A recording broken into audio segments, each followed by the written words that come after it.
Nesse vídeo irei falar para você uma das doenças mais preocupantes em todo o mundo, inclusive reconhecida pela Organização Mundial de Saúde como uma condição grave de saúde pública.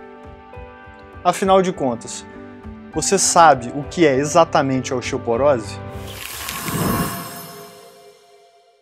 Se você ainda não me conhece, eu me chamo Maderson, sou médico, ortopedista especialista em cirurgia do joelho. Osteoporose é a perda da densidade mineral dos ossos, que afeta a microarquitetura óssea, especialmente em regiões bem específicas de ossos longos e de vértebras da coluna. Aí você me pergunta, doutor, que forma isso acontece?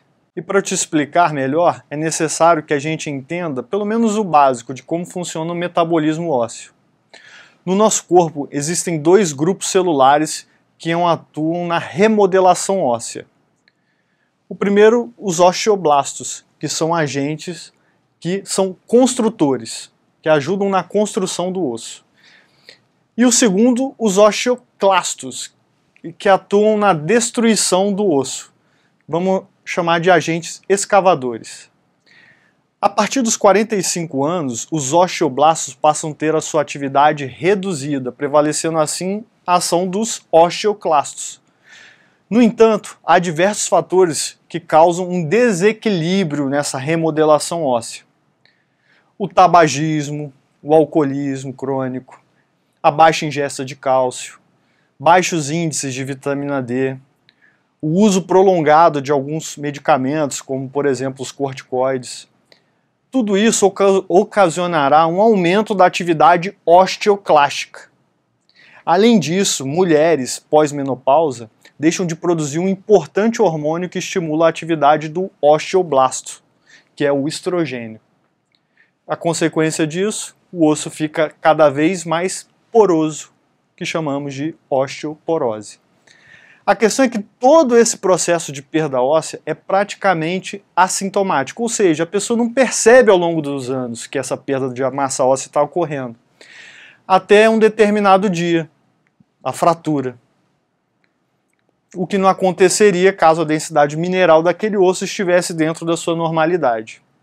Para vocês terem uma ideia, é estimado que 1 em cada 3 mulheres e 1 em cada 5 homens a partir de 50 anos sofrerão alguma fratura osteoporótica ao longo da vida. Aí você me pergunta, se a perda de massa óssea não causa sintomas, como que eu vou saber se eu tenho osteoporose? O raio-x mostra por acaso isso? E eu já adianto para vocês que o raio-x não é um bom exame para o diagnóstico, pois só é possível perceber a osteoporose pelo exame radiográfico quando a osteoporose já se apresenta num estágio muito avançado.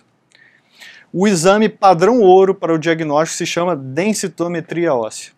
É um exame indolor, seguro, rápido, não invasivo e que permite ao profissional de saúde que te acompanha detectar a perda de massa óssea já em estágios iniciais, o que chamamos, dentro da ortopedia, de osteopenia. A partir dos 65 anos é recomendado realizar anualmente o exame de densitometria óssea. No entanto, se a pessoa tiver algum fator de risco que eu já mencionei, é recomendado então a realização de densitometria já a partir dos 50 anos. Outro questionamento que é feito no meu consultório é: doutor, se o problema da osteoporose é a fratura, por que então ela pode ser fatal? A questão é que algumas fraturas, especialmente as que envolvem a região dos quadris, acarretam imensos problemas às pessoas nessa faixa etária mais elevada, pois as levam a permanecer acamadas por mais tempo até a realização de um procedimento cirúrgico, maior tempo de hospitalização, aceleração do processo de atrofia muscular, maior índice de pneumonia, infecção e embolia pulmonar, sobretudo se tratando de uma fratura proximal do fêmur, de embolia gordurosa. E para se ter uma ideia, a partir dos 80 anos, uma fratura osteoporótica do quadril possui uma letalidade aproximada em 50% no primeiro ano após a fratura, mesmo o paciente tendo a sua fratura devidamente tratada. Tem um famoso ditado popular que diz que prevenir é melhor do que remediar. E isso faz todo sentido quando o assunto se trata de osteoporose. A prevenção da osteoporose passa muito na detecção e na retirada desses fatores de riscos, quando possíveis, para que a doença não venha a ocorrer ou avançar. Cessar o tabagismo e o etilismo, praticar atividades físicas regularmente, sobretudo aquelas atividades que geram estímulo aos ossos, como por exemplo uma caminhada. Além disso, associar isso a um fortalecimento da musculatura. Evitar o IMC abaixo da normalidade, isso mesmo que você ouviu. O IMC abaixo é sim um fator de risco para a osteoporose. Ter o índice de vitamina D dentro da normalidade, isso a gente consegue através da luz solar e de suplementação. A suplementação de cálcio, na grande maioria das vezes, se faz necessária, visto que com o passar dos anos, a necessidade do organismo pelo cálcio fica aquém da capacidade do organismo de obtê-lo pela dieta. Se possível, retirar ou substituir medicamentos que comprovadamente acelerem a perda de massa óssea.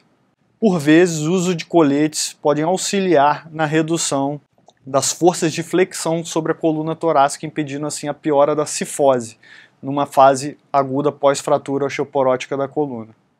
Prevenção de quedas. Eu não canso de dizer no meu consultório que todo o cuidado é pouco quando o assunto é quedas, ainda mais nessa idade que a gente está comentando.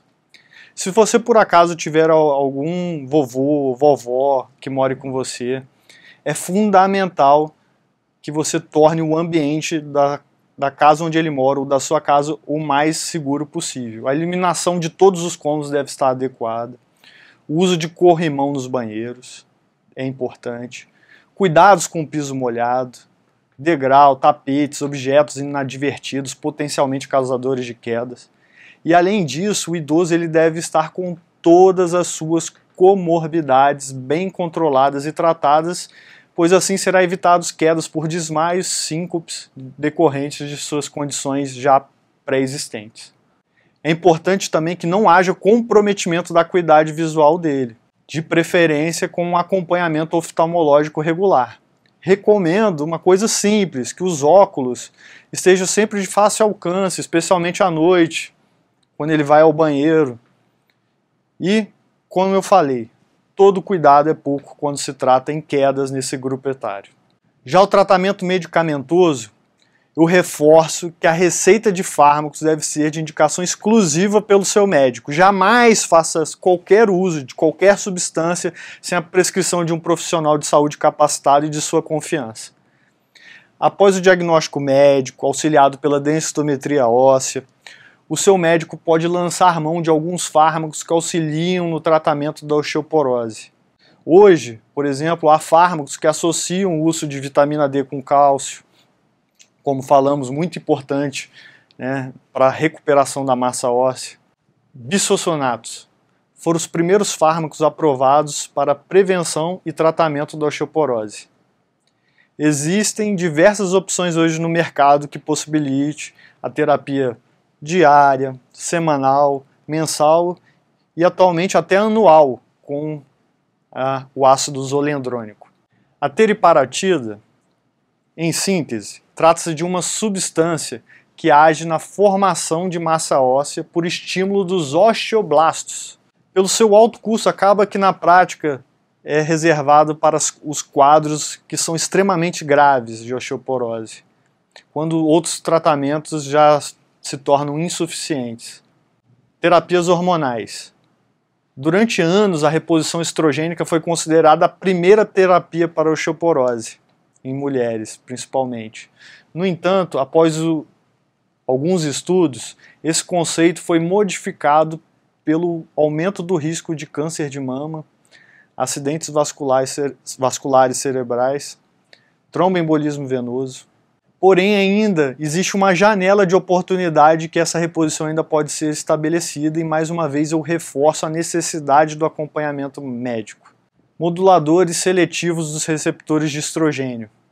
Lembra que eu comentei que o estrogênio é o hormônio que a mulher deixa de produzir após a menopausa? Pois então, há medicamentos que funcionam como moduladores seletivos desses receptores, que no final da linha contribuem para o ganho de massa óssea. Esse grupo é mais bem representado pelo haloxifeno e pela calcitonina. Ranelato de estrôncio. Essa substância é bastante interessante, pois é a primeira que demonstrou fazer simultaneamente dupla função, tanto o estímulo da atividade dos osteoblastos, quanto a redução da atividade dos osteoclastos. Anticorpo monoclonal, conhecido como denosumab, é um anticorpo que atua ao se ligar a uma proteína da transmembrana denominada ranquel. O que é esse absurdo todo, doutor?